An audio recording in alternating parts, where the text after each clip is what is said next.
C'est pas mal cette épée en fait.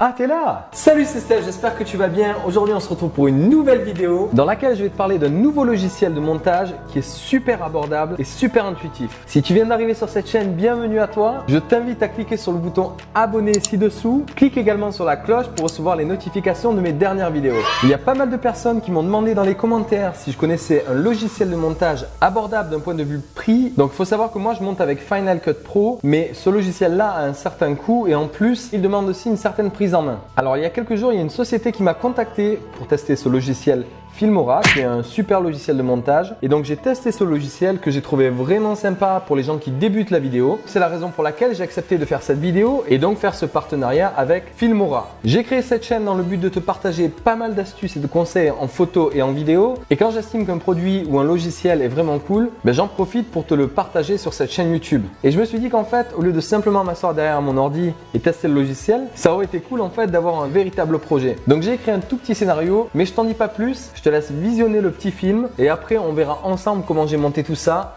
sur Filmora. Enjoy!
Tu as trouvé la carte et la clé qui contient le logiciel Filmora. Tu fais donc partie de l'élite des pirates qui pourra monter des vidéos avec classe et sans bomberie. Mais attention, Gredin, pas de quartier. J'espère que ce petit court-métrage t'a plu. On va tout de suite passer sur mon ordi et je vais te montrer en détail comment j'ai fait pour monter cette vidéo. Allez, je lance le logiciel Filmora donc. Dans un premier temps, quand tu installes le logiciel sur ton ordi et que tu le lances pour la première fois, tu as une page internet qui s'ouvre avec le guide du logiciel pour t'aider si jamais tu as des soucis pour comprendre quoi que ce soit ou du moins connaître des raccourcis. Ça, c'est assez pratique. Donc voilà, on arrive sur le logiciel. Il nous demande de créer un projet. C'est ce qu'on va faire. Voilà, donc jusqu'à maintenant, c'est très similaire à Final Cut. Plutôt positif pour moi puisque j'utilise Final Cut pour monter mes vidéos. Et donc dans un premier temps, on va importer nos fichiers. Tout comme Final Cut, tu peux décider d'ajouter un dossier entier avec tous tes rushs à l'intérieur. Voilà, donc c'est assez pratique parce que ça permet d'ajouter plusieurs fichiers à la fois et non pas ajouter les fichiers un par un. Pour ce petit court-métrage avec Lilian, on a filmé avec mon Canon, mon Sony, le Phantom 3 Pro que j'avais laissé en France donc et la GoPro d'ailleurs. Donc voilà, j'ajoute tous mes dossiers petit à petit. Et voilà. Donc déjà dans un premier temps, on va faire glisser tous les fichiers dans la timeline, un petit peu comme Final Cut. Donc jusqu'à présent, ça reste assez similaire. Drag and drop dans la timeline. En cliquant sur le haut de la timeline, on peut l'agrandir ou la diminuer. C'est assez pratique ça.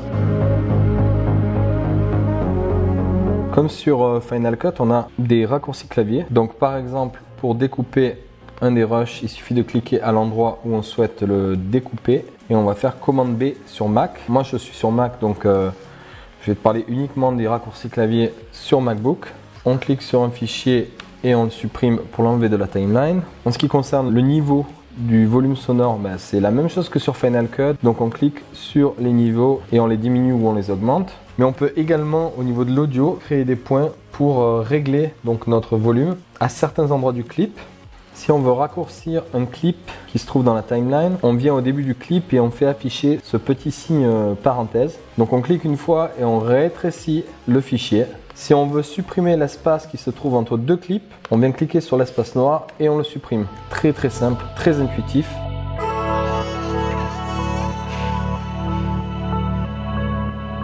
Si on veut déplacer un clip, il suffit de cliquer dessus et le déplacer là où on le souhaite.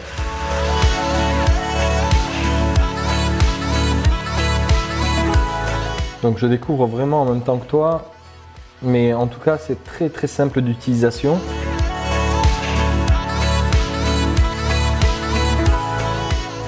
Si on souhaite modifier un clip, on double-clique dessus et ça nous permet d'afficher donc les différents réglages des paramètres, notamment la vidéo, l'audio, le mouvement et la couleur. Et en fait un petit peu à la manière de Final Cut également, on retrouve plusieurs effets qui vont nous permettre d'améliorer le clip, notamment la stabilisation ici. Si le clip bouge un tout petit peu trop, ça va permettre donc de stabiliser le plan. On retrouve également la color correction. On peut même ajouter donc des luttes, ça c'est hyper pratique. Si tu veux donner une véritable couleur à ta vidéo, donc tu as différentes luttes déjà préintégrés et ça c'est vraiment cool. T'as pas besoin d'en télécharger et de les rajouter. Il y en a déjà quelques-uns présents dans le logiciel qui sont plutôt sympas. Comme moi en l'occurrence j'ai rajouté un effet sur toute la timeline. Donc dans la partie effet, tu peux choisir de donner une couleur à ton image, donc une color correction. Il suffit simplement de prendre le fichier et de le faire glisser dans ta timeline juste au-dessus de tes clips.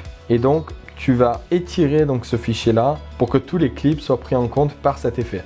Donc moi j'ai fait ça avec l'effet Valence que tu peux voir ici, qui donne un côté un petit peu rétro on va dire à ma vidéo. Ce qu'il y a de cool c'est que si tu souhaites désactiver ton effet, ça se fait par ici avec l'œil. Tu cliques une fois sur l'œil, et tu recliques pour réactiver ton effet. Donc voilà, c'est vraiment très simple, très intuitif. On peut même rajouter des mouvements par la suite sur chaque clip, ça c'est vraiment intéressant. Voilà, on a même un outil pour donc régler la correction de couleur. On a tous nos pré-réglages, donc les luttes qui sont présents ici. Et ensuite, on peut choisir d'ajuster avec l'histogramme, notamment. Et donc de jouer sur l'exposition. Par exemple, moi, ce clip-là était un poil trop surexposé. Donc tu peux venir modifier chaque clip un petit peu selon tes goûts. On a les tons clairs ici, vraiment pratique. On rebooste un peu les ombres sur ce clip-là. Descend un peu les blancs. C'est vraiment hyper cool, hyper simple d'utilisation. On clique sur OK pour tout valider. Et voilà, on a fait une petite color correction au premier clip. Voilà, j'ai mon ordi qui a un petit peu du mal. Comme tu as pu le voir, le logiciel est vraiment très intuitif. En toute honnêteté, je ne lui trouve pas vraiment de défaut et je le trouve même génial pour son prix. En plus, en ce moment, il est en promo, il est à 60 $ US au lieu de 70 $ d'habitude. Tu peux choisir d'avoir le logiciel à l'année en payant 45 $ par an ou de payer une seule fois et d'avoir le logiciel à vie. Donc à un tarif de 60 $ au lieu de 70 en ce moment puisqu'il est en promo. De toute façon, ne t'inquiète pas, si tu es intéressé par le logiciel, je te mettrai un lien dans la description. Donc après avoir testé Filmora sur ce petit court-métrage, en ce qui me concerne, les points forts, ce sont les musiques qui sont déjà intégrées dans le logiciel et ça c'est vraiment un plus. T'as pas besoin de repayer un abonnement à côté pour des musiques supplémentaires. Il y a déjà quand même pas mal de musique de base. Mais un autre point, c'est le fait qu'ils aient intégré des luttes et ça c'est vraiment cool parce que de la même manière, tu n'as pas besoin d'en télécharger et de les réinstaller dans ton logiciel. Tu en as déjà quelques-uns de base et c'est vraiment suffisant pour agrémenter tes images. Honnêtement, je reste super transparent avec toi. Tu peux faire énormément de choses avec Filmora et pour moi, ce logiciel est vraiment très bien. Ne serait-ce que pour les débutants, mais aussi bien pour les gens qui maîtrisent déjà le montage avec d'autres logiciels. J'ai pas vraiment eu de soucis pour monter cette vidéo. Tout a été très simple et très intuitif, ce qui est vraiment appréciable. Parce qu'en général, quand tu as un logiciel de montage, tu n'as pas envie de passer des heures et des heures à apprendre comment se servir du logiciel. Donc ça, c'est vraiment un des points forts aussi, c'est que tout est très direct. Il y a pas mal aussi de raccourcis clavier qui sont similaires à Final Cut si tu viens de cet univers-là. Enfin bref, pour moi, Filmora, ça reste un super logiciel et je t'encourage à l'acheter si tu cherches un logiciel de montage beaucoup plus abordable que Final Cut ou Premiere. J'espère que cette vidéo t'a plu. On s'est vraiment marré avec Lilian pour réaliser la partie film que tu as vu au début. Dis-moi dans les commentaires ce que tu as pensé de ce logiciel, si tu comptes éventuellement l'acheter. Partage cette vidéo à tes amis et mets-moi un gros pouce vers le haut. En attendant, on se retrouve dans la prochaine vidéo et n'oublie pas, crée la vie de tes rêves.